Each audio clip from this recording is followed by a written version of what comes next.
Досым, түбір асты 27 қосылған түбір асты 3 тең түбір асты 30 десе, деп ойласаң, онда пип-пет сен қатты қателескен.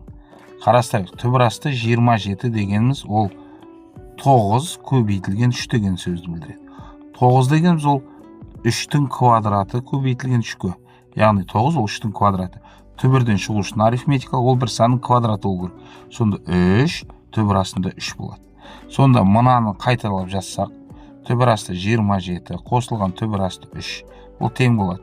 3 түбір асты 3 қосылған түбір асты 3-ке.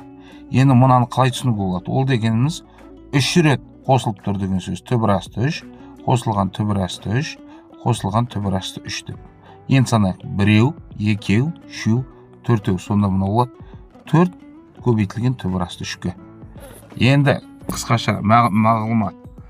Түбір астында А деп жазсақ, біз түсіну керекпіз былай. Мұндағы А-мыз ол үлкен тең нөлден болу керек, міндетті түрде. Мысалы, түбір астында 25, ол біз білеміз, ол 5-тің квадраты немесе 5-ке тең болады. Енді мына жерде былай жазатын болсақ, минус 3-тің квадраты. Онда сіздер былай түсіну керексіздер. Ол минус 3-тің квадраты 9. 9 дегеніміз ол 3-тің квадраты, ол тең болады 3-ке.